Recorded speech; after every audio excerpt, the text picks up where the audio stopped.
This episode may contain mature content. Listener discretion is advised. Content warnings can be found in the episode description. Hey, we are the Lab Doctors. I'm Amanda. I'm Dorothy. And I'm Zhao Yong. We are biomedical researchers who realized we still have a lot to learn about science. So why not join us on this quest?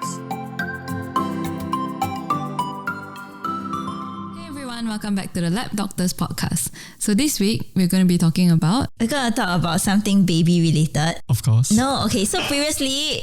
I remember already. We're going to talk about SBS. You talked about FBS before.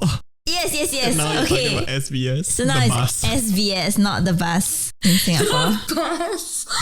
But it's the... Okay. First thing first. Do y'all think babies are absolutely adorable? I look at Zhao Yong because I know I feel like I'm trapped. why? Between my podcast persona and I was going to say, persona. aren't you honest? I feel that babies can be adorable to the right people. No, but are they absolutely adorable? Yes. I feel that beauty is in the eye of the beholder. I was going to say that. Yeah, I mean, appearance is no. subjective. Yeah. So who am I to say that our baby is not absolutely adorable to someone in this serious? world? I was thinking more of they can be very cute, but like when they don't behave or when they cry. The one baby. As in not like all babies. Sorry, when you say absolutely adorable, I'm thinking all babies are adorable. Okay, the English. But what you're saying is like Always. this one baby is always adorable. Okay, do you think a baby is absolutely... yeah, but you get what I mean. Like will always be? Absolutely not. Yeah, okay. Sometimes babies can annoy their caretakers. So what do you think people might do if they get too frustrated by a baby? Scream at it. Unless we're talking about child abuse here. Yes, we are. Why? The content warning. Oh crap. I'm sorry. I mean, it's not so bad, this one. Oh wait, it is. I take that back. I think screaming at a child can also be abuse. Well, at most they turn deaf, I guess. At most? I guess emotional abuse. Like they wouldn't know yet, would they? Yes. Fine. Anything else? I know what SBS stands for. So you all don't? I'm thinking about is like, you shake the baby. Yeah, correct. Sorry, that's all I can think about. Okay, anyway, yes, shaking the baby. How hard do you shake a baby? Right, so we're going into that. So basically, SBS is short for shaken baby syndrome. Mm-hmm. The definition of the shaken baby syndrome is a serious brain injury resulting from forcefully shaking an infant or toddler. And this can also happen with dropping, or I don't know why, but you would if you throw a baby. What? Throw? Yeah, I guess What? if you're angry, you might just throw your kid. What? At the spur of them. I don't know why people are throwing. Or maybe you think it's playing like a ball. I don't know. And they say that this is different from gently shaking a baby. So remember, like in the Singapore context, you hang this thing from the ceiling and then you put the baby in this bouncy netting. Yeah, so those are fine because it's gentle bouncing. And I think those rocking beds, what do you call it? Cradles? Yeah. All those are fine. And burping the baby is fine. Gently swaying the baby is fine. And even they say like when have you seen like people toss their baby up a little bit? Yeah, that's what I was thinking about. I think those are fine too, as long as it's probably not too high. And at a certain age, especially, I think you have to gauge a little bit. But yeah, there's room for error, but there's not too much room for error. Okay. So, take a guess. How many victims a year? Okay, actually, I only have one data from like the US. Just think about it in the US context. Please be less than 100. How much was it for the forgotten baby syndrome? It was like a few... 500, I think. Yeah, I think it was a few hundred. I feel like it will be around there also, like a few hundred. Zhao Yong's more correct. But it's 1,200 to 1,400 a year. Okay, doesn't mean the baby dies, right? No, doesn't mean the baby dies. But as in... Probably it's like clinically diagnosed to be so or like reported to be so from like whoever who observed it or whoever who saw it for himself. Just makes you think how many undiagnosed there are. Yeah, and take a guess, at what age does this usually affect the baby? You mean like up to what age is it? I would say probably 3. Oh, I would say like 5. Wow, you're guessing things right today. Yay. Okay, so infants of 3 to 8 months, they're usually like the ones that are brought in, but newborns as well sometimes, and toddlers and even up to 5 years old have been victims of the shaken baby syndrome. So symptoms can immediately appear or usually about 4 to 6 hours after. And this include like poor feeding or eating, vomiting, lethargy, irritability, difficulty breathing, seizures, coma, or cardiopulmonary arrest. So the first few symptoms just sound like baby things, you know? Yeah, I guess so, which is quite scary. I actually honestly don't really know what it is as well. I mean, to me, it's like when I saw this, right, I'm like, yeah, I mean, if you tell me you shake a baby too hard, then I'll be like, yeah, I think there will be consequences. But I didn't know it's a thing like that is medically, and probably there will be lawsuits and stuff like that come in and police cases and stuff. Back to symptoms. Okay, so those are if the symptoms appear. Some symptoms may never show up until later in life. And so sometimes these are the long-term consequences that only appear when a child is older, maybe around 6 years old. And so yeah, these are the long-term damages probably to the cognitive functions. Also, when someone like presents a baby that they suspect might have been shaken, the doctors might additionally observe certain things like decreased or increased muscle tone, retinal hemorrhages, which is blood pooling in the eyes, swollen head, increased head circumference, and then if it's due to other forms of abuse, then multiple bruises everywhere, and as well as poor weight gain. So let's go into the science, like why is shaking a baby bad compared to shaking an adult? Like why are the effects not the same? I guess because you're not fully developed yet, so not all your organs are fully developed. I can see the cranial like issues, as in like your skull is not, how do you say? The plates haven't merged yet. Yeah. Okay, yes. You're absolutely right. So one of the key things when you see a baby is that the baby's head is so big compared to its body. So a baby's head makes up like 10 to 15% of their body weight, as compared to an adult, it's like 2 to 3% of our body weight.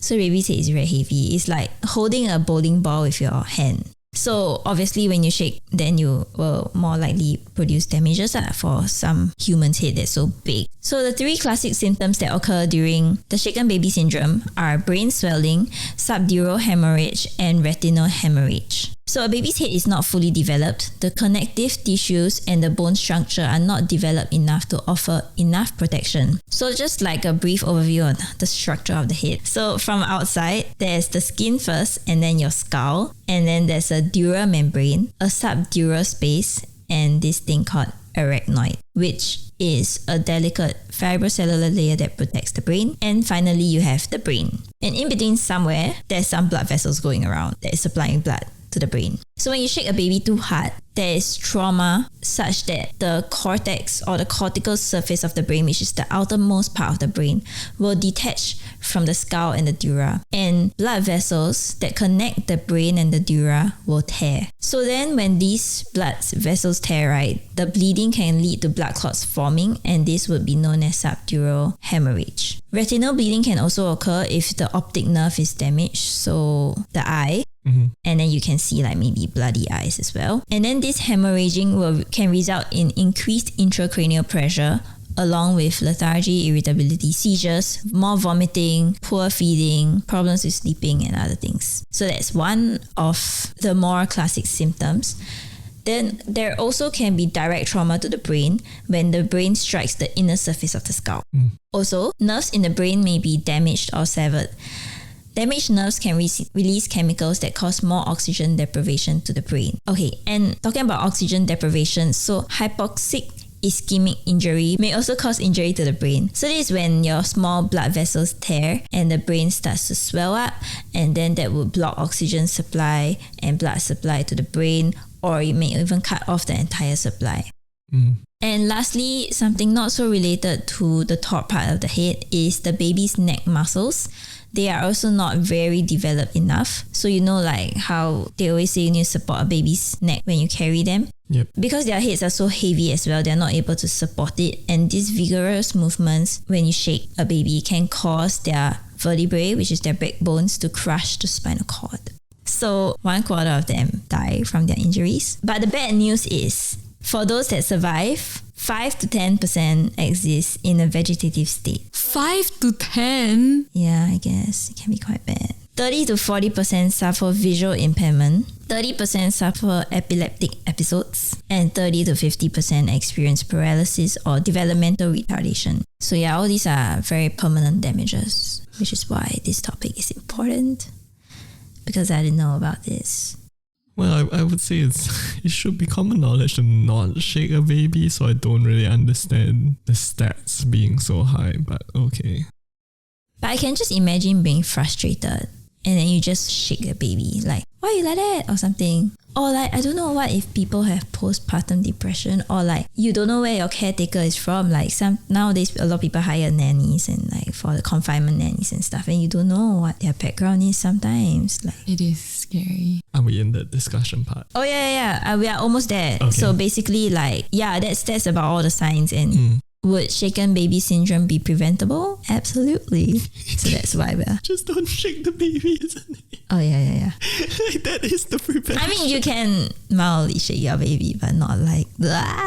Yeah. And then, of course, like, there's some public health thing to it, like increasing awareness to caregivers about the risk of shaking a baby, because when you put it into science, I guess it makes it more serious, like when you give it a term. Yeah, I agree. I agree with that. Yeah. And then, of course, find other ways to soothe a crying baby, not shake it. And then I think a good reminder would be to give yourself a timeout if you're frustrated at your own baby, because it's just, you just need one time to make an error, and then your baby's life changed forever. It's kind of sad, right? Like, you give birth to a healthy one, and you just have one mistake, and then you regret for the rest of your life. Yeah, so I would say it's not one life changed, it's 2 lives changed. 3? Or 3 or 4. more. Probably more. Like, I feel like I've said this before in the FBS episode already. I just don't really agree that like, oh, it's like human error, or it's a spur of the moment, or it's because I was very frustrated, because I was very tired. You should have known I'm dying on this hill. I think it's impulse control. If you have enough presence of mind not to go around killing people and harming other people, why can't you see it this way, I guess?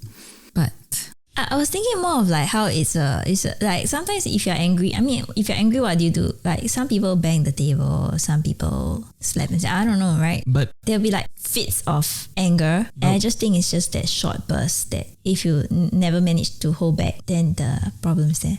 yeah, but I guess my question is, do you feel like these are healthy responses to No, anger? they're not. And if they're not, then maybe you should do something about it. If you know you have the tendency to act out in more violent ways when you experience anger, then maybe you should learn how to deal with them before having a child. Maybe, Or- yeah. But what if it's like only because when a child comes and then like I don't think so. it's too hectic? I don't think that you wouldn't know. there will be underlying. Yeah, Are you saying that you know yourself already by a certain age? Yeah. Or at least you are aware of your tendencies and your like the things that affect you and how you react. Yeah, I mean, most people in developed countries have children late 20s, early 30s, maybe mid 30s. I feel like there's more than enough time to figure out what type of person you are, though. Oh, So fair enough. I don't know lah. I'm just like, I just don't like the narrative that acting out violently when you're angry is something that should be okay or acceptable or just an accident, because I think there's more than enough time for you to discover that it's not accidental. But I'm just thinking like sometimes it's just a particular event. Like, you might never have a history of it, and it's just one particular event that sort of like triggered I don't you think so. up to the roof. I think have To the extent where you violently shake a baby, I guess so. I don't know. That's like saying people like get so angry that they suddenly Go around killing N-word people. Yeah, like what's the odds of that really happening? I don't know. I mean, I would like to believe. But I think that's why the education part is important, because everybody knows like the M word is not correct. You know what I mean? But nobody says like Shaking a baby is not. So they might not realize it's a problem. Fair. Yeah, I agree. I thought by now, in general, people should know like shouldn't shake a baby. Don't shake your babies too violently. I mean, sometimes it might not be like child abuse. It might just be like you want to play with it. I don't know. Yeah, Rock I get it too that. hard. I get that. That's also a problem. So yeah, so I guess it is true. Awareness is important. spread the word, guys. SBS and FBS. Yeah, don't forget your babies and don't shake your babies. And as usual, subscribe to our YouTube channel and follow us on Spotify. A like and a comment would really help us out. You can also follow us on our social media, Instagram, Twitter, or Facebook, and feel free to DM us any questions. Alternatively, you can email us at thelabdoctors@gmail.com. We'll post all the links in the episode description, so check that out if you're interested. Thank you. Shake it off. Oh my god, no, don't shake off the head of the baby.